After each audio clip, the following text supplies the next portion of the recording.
un des joueurs qui s'est révélé avec cette aventure européenne de Toulouse. Gérald Passy.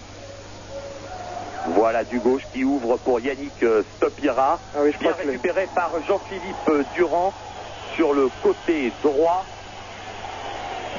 Pour Yannick Stopira, Gérald Passy était au centre, mais corner par Boubnov, concédé donc par le Spartak de Moscou. Belle ouverture du pied gauche de Gérald Passy, le meneur de jeu de cette équipe toulousaine. Et Rinat Dassaïev, le gardien et capitaine, qui commande sa défense. Gérald Passy, bien sûr, est l'homme qui tire les corners dans cette équipe toulousaine. Jean-Philippe Durand. Oh oui, c'est très joli et c'est le but. Un but superbe marqué par Jean-Philippe Durand. La révélation de cette équipe toulousaine. Ça ne pouvait pas mieux commencer pour Toulouse. Après 6 minutes de jeu. Après exactement, 6 minutes, Alain. Un superbe but suite à un corner tiré par Gérald Passy. Un corner qui avait été mal repoussé par la défense du Spartak. Et une combinaison entre Desperou et Jean-Philippe Durand. Et Jean-Philippe Durand qui est autant dire que Toulouse est bien parti pour franchir un nouveau tour dans cette Coupe d'Europe. Oui, nous vous parlions du match aller et de ce but soviétique à l'extérieur. Eh bien, regardez, le but de Jean-Philippe Durand ici au Stade Lénine vaut de l'or parce que les soviétiques vont être obligés de marquer 5 buts. Autrement dit, ce but à l'extérieur est vraiment, c'est de l'or. C'est de l'or pour les équipes qui parviennent à marquer. Les soviétiques dans la surface de réparation avec Novikov qui centre. Oh, la belle reprise de volée, égalisation. Oh là là là là là là. Égalisation de Rodionov, oui, si je ne me trompe pas. Oui, c'est Sergei Rodionov, le numéro 11 qui vient d'égaliser étrangement seul dans la surface de réparation toulousaine. Rodionov sur un service de Novikov, vigilant derrière, Gérald Passy à l'attaque sur le côté gauche, Eric Bellus, c'est les collants qui me trompent. Oui, absolument. Eric Bellus pour Gérald Passy, le voilà, Gérald Passy, qui bénéficie d'une touche concédée par le numéro 8 du Spartak de Moscou, Eremienko. Remise en touche par Benoît Tillier, et l'on voit le banc toulousain avec Jacques Santini et Francis Andreu, le directeur administratif, ainsi que les remplaçants. Kaspoutine pour Eremienko. Cette équipe moscovite a changé par rapport à l'an passé, puisqu'ils ont perdu Gavrilov, donc peut-être une équipe moins forte que contre Nantes. Attention, est-il en jeu? Non, il n'est pas en jeu. Il n'est pas signalé en jeu.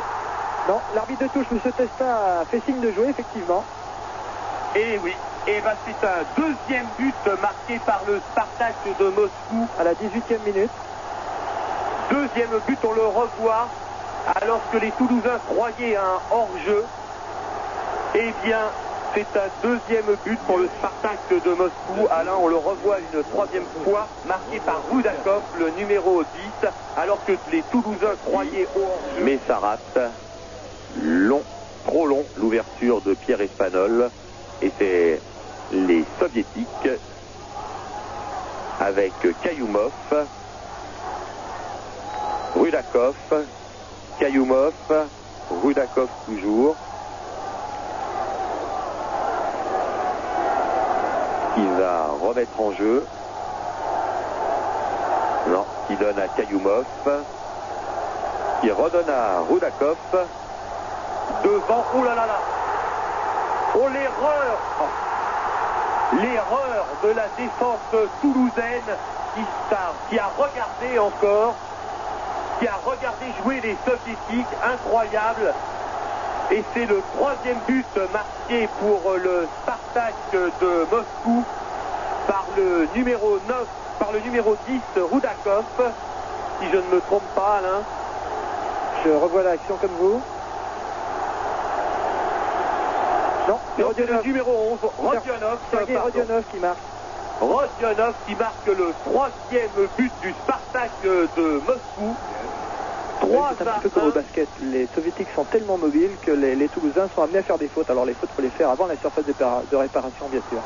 Oh là Oh là là, là, ça y est. et ben voilà, le penalty sifflé par monsieur Pietro Delia pour une faute de Alberto Tarantini, je crois. Nous allons Sur Rodionov. revoir au ralenti tout ça, mais monsieur Pietro Delia, malgré les protestations des joueurs toulousains, accorde le penalty. Il va falloir revoir cette action, car c'est vrai que Rodionov Se laisse est tombé. Ouais, j'ai l'impression qu'il se laisse tomber, Olivier. On va revoir ça, mais vraiment, j'ai l'impression que M. Delia s'est un petit peu fait piéger. Le penalty, donc, tiré par Eremienko.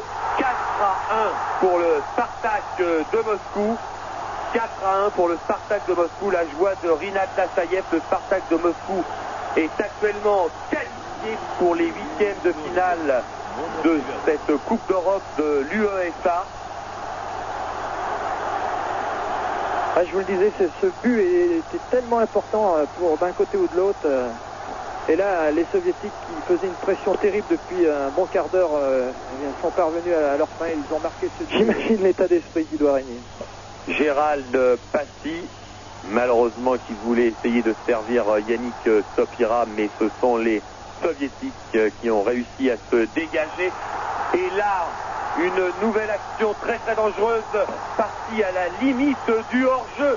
C'est le 5e but marqué par le Spartak de Moscou, le 5e but, alors que les Toulousains essayaient de marquer le but de la qualification pris en contre-attaque. Je me demande s'il n'y a pas hors-jeu, Olivier, au départ quand même. Oui, moi aussi. Là, il est derrière la ligne, il est dans le camp toulousain, l'attaquant moscovite, et il part hors-jeu. Je pense qu'il y avait hors-jeu de Novikov. On revoit. Le coup de grâce, malheureusement. On revoit ce ballon, et pour moi, on sait avant qu'il aurait fallu le revoir parce que ce n'est pas ce joueur qui est hors-jeu. C'est vraiment terminé pour Toulouse. Ah oui, là je crois. Terminé, Novikov.